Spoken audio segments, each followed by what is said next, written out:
মাসখানেক ধরেই আলোচনায় যুক্তরাজ্যের লেবার পার্টির মন্ত্রী টিউলিপ সিদ্দিক। এর মধ্যেই বেশ কয়েকবার আন্তর্জাতিক, বিশেষ করে যুক্তরাজ্যের গণমাধ্যমে শিরোনাম হয়েছেন তিনি। শুরুর দিকে লেবার পার্টির মন্ত্রীদের সমর্থন পেলেও তাদের কেউ কেউ এখন মুখ ফিরিয়ে নিয়েছেন। চলুন একটু চোখ বুলিয়ে আসা যাক টিউলিপকে নিয়ে আন্তর্জাতিক গণমাধ্যমের শিরোনামগুলোতে। একই সাথে জানব টিউলিপ ইস্যুতে সেদেশের মন্ত্রীদের মনোভাবও।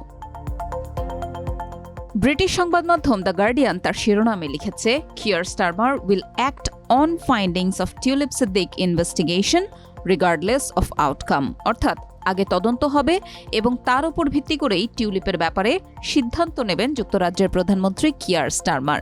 অথচ প্রথম থেকেই স্টারমার একনিষ্ঠভাবে টিউলিপের প্রতি সমর্থন দিয়ে গেছেন। সাংবাদিকদের তিনি বলেন, মন্ত্রী টিউলিপের ওপর আস্থা আছে তার, কিন্তু পরিস্থিতি এখন টিউলিপ ইস্যুকে তদন্তের দিকে চালিত করছে।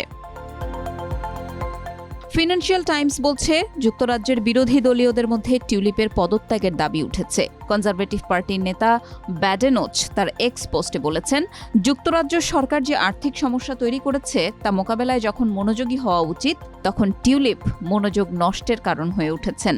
এখন বাংলাদেশ সরকার শেখ হাসিনা সরকারের সঙ্গে টিউলিপের যোগসূত্র নিয়ে গুরুতর উদ্বেগ প্রকাশ করছে। এফটির প্রতিবেদনে বলা হয়, সামাজিক যোগাযোগ মাধ্যম এক্সে দেওয়া এক পোস্টে ব্যাডেনোচ বলেন, মন্ত্রী টিউলিপকে বরখাস্ত করার সময় এসে গেছে। নিজের ব্যক্তিগত বন্ধুকে দুর্নীতি বিরোধী মন্ত্রী হিসেবে নিয়োগ দিয়েছেন প্রধানমন্ত্রী, অথচ টিউলিপ নিজেই দুর্নীতির অভিযোগে অভিযুক্ত।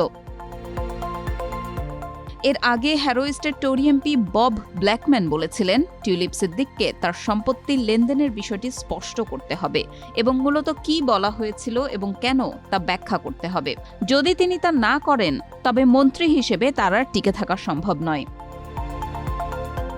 স্বরাষ্ট্র মন্ত্রণালয়ের ছায়ামন্ত্রী ম্যাট ভাইকার্স বলেন, সরকারের যে কোনো সদস্যের বিরুদ্ধে এই ধরনের অভিযোগ অগ্রহণযোগ্য, তবে এটি আরও বেশি প্রশ্নবিদ্ধ হয় যখন তিনি স্টারমারের দুর্নীতি বিরোধী মন্ত্রী। হান্টিংটনের টোরি এমপি নেন ওবেস জেকটি বলেন, টিউলিপ সিদ্দিক সম্পর্কে এই নতুন তথ্য উদ্বেগজনক। এখন এটি প্রমাণিত হয়েছে যে ফ্ল্যাটটি তিনি নিজে কেনেননি, বরং তাকে উপহার দেওয়া হয়েছে। তার আরও প্রশ্নের জবাব দেওয়া প্রয়োজন। এদিকে যুক্তরাজ্য ভিত্তিক সংবাদ মাধ্যম দ্য টেলিগ্রাফের খবরে উঠে এসেছে নতুন তথ্য।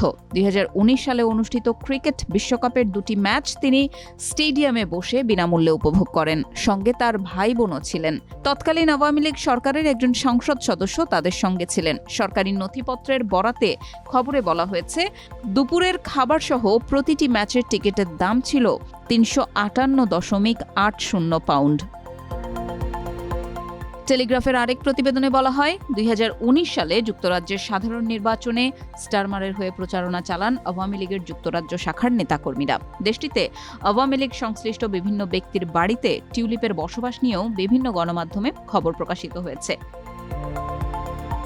যুক্তরাজ্যের সংবাদ মাধ্যম দ্য টাইমসে প্রকাশিত এক প্রতিবেদন বলছে, এমন পরিস্থিতিতে টিউলিপ সিদ্দিক পদত্যাগ করতে বাধ্য হলে দায়িত্ব কাকে দেওয়া হবে সেই সংক্রান্ত সংক্ষিপ্ত একটি তালিকাও প্রকাশ করেছে যুক্তরাজ্যের প্রধানমন্ত্রীর দপ্তর, 10 নম্বর ডাউনিং স্ট্রিট।